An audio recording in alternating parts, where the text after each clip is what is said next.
back in June of last year. Back in June of last year, Judy Kelly came into the wood shop and had this box full of pieces of wood, and said, my children gave me this for Christmas or for a gift at any rate, and it's just beyond my capabilities to finish it. So would you see if someone in the wood shop would be willing to put it together for her? And so an email went out, and I volunteered to do it for her. And at the time, I just thought it was going to be a bunch of wood pieces that I would have to glue together into the house. Well, it turned out to be a whole lot more than that. Here's what it looked like. This was the box that came in. It was about 3 foot by 2 feet and about 6 inches deep. And it was jam-packed full of wood. There were 36 plywood sheets in there, 4 plastic window sheets, instructions, and drawings. And here's some of the drawings that came with it. And you can see on the right-hand side, it shows six of the plywood sheets and all the little pieces that are in it. And on the left, there's 9 more. And of course, this is just a small fraction of the 36 pieces of plywood that came with it. So there were well over 1,000 pieces to work with.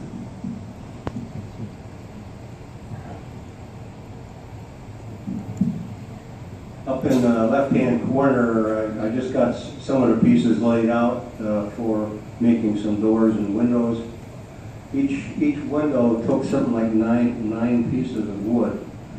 Each one had to be sanded, each one had to be shellacked, each one had to be, it turned out, painted. And if you look in the picture on the right, upper right, you see those staircases. Well, once they're inside the house, there's no way you're going to be able to paint them. I mean, they're just, unless you're only 5 inches tall. But so everything had to be, shellacked and painted. A lot of and this just shows how you have to start out. This was before any of the walls went up. You had to start painting. You'll notice that there's 2 tones. Well, you had to decide ahead of time what color the rooms were going to be before you put it together. Otherwise, you'd never get it right. So here's this is just a small fraction of the pieces that I had to work with. Over on the right, you can see that the plywood was not of the best quality, and it was really not so much the plywood's fault as the dies that they were using to cut it. The dies obviously were not real sharp, and they were crushing the plywood, and then of course that broke some of the plies apart. So, but what that did was really made the project a lot more difficult because you had to glue that all back together and fill in the gaps with filler and so on in order to make it look decent. Okay, I started in June. This is in August. By August, I had some of the walls going up. I had the base finished. I had the stairs in the lower floor, and I had the second floor put in. And I had started the tower over on the right-hand side. Okay, this is 2 months later, and now essentially all of the outside walls and inside walls were up, and the staircase between the second floor and the attic was in place now. You'll notice that all the doors and some of the windows are, these are really French doors, are all on hinges. The hinges I made out of Tyvek and just pasted it on or glued it on with epoxy. And Tyvek is very, very strong, and it's very difficult to tear it. And we can wiggle that door back and forth a zillion times before it'll break, so that it should hold up. And it's very lightweight.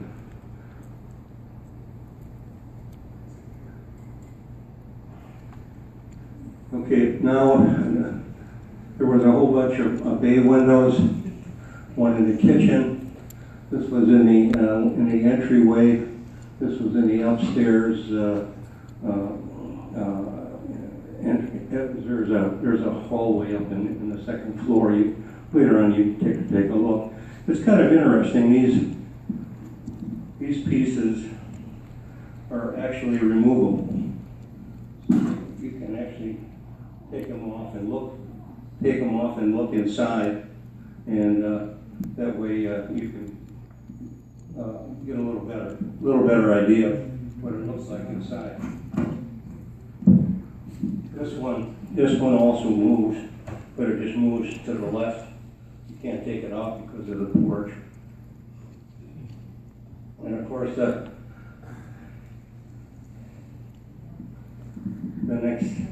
next thing to do was to put on the porches and start putting on the roof pieces. And you can see that not everything fit real well.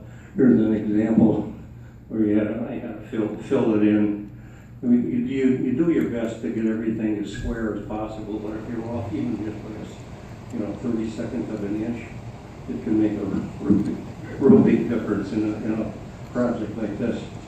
And the same thing was true about all of the upper roofs. This particular roof here is removable, so you can get into the attic. And it's got a little bit of a skylight in it.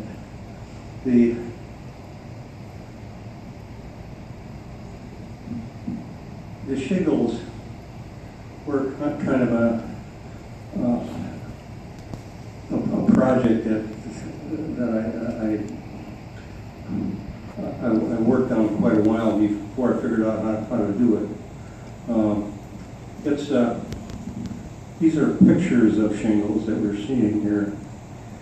And what I did is I went to the internet and looked at catalogs of shingles and found that this particular one, I just liked the green, and it looked really pretty.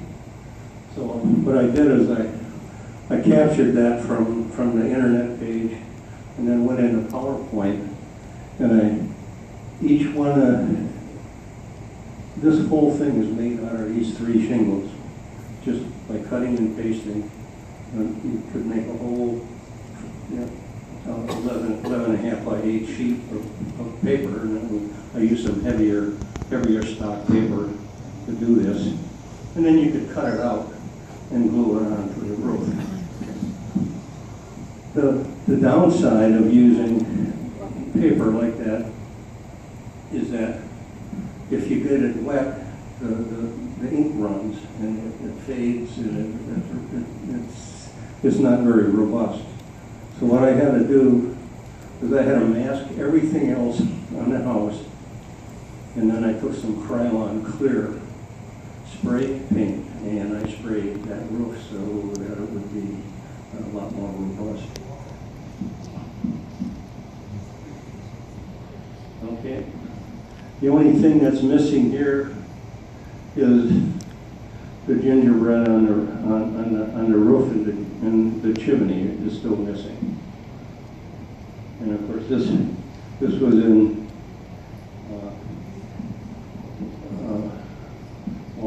August of this year.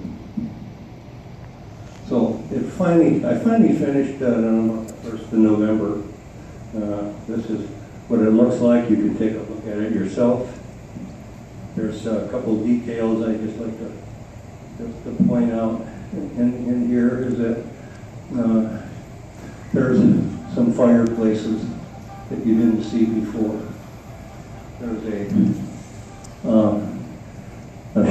a shelf here in the kitchen for storage, and there's also in the dining room a cabinet, presumably for china or whatever.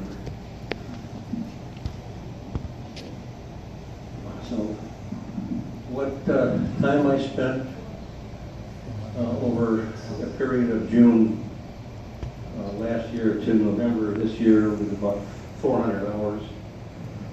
It takes a lot of time.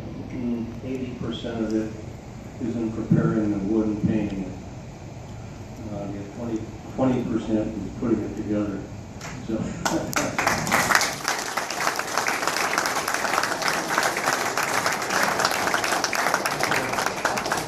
This evening we're going to be delivering this house to Judy Kelly. Judy Kelly sitting in the back. She was introduced.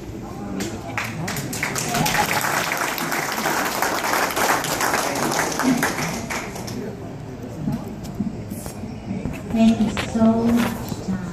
Now there is a special project, wouldn't you say?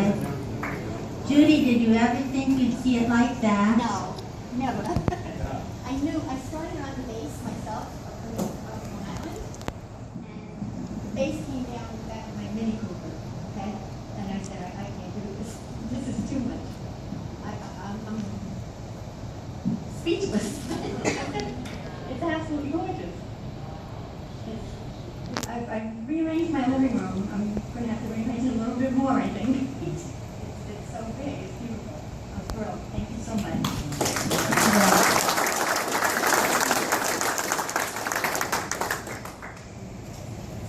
Thank you.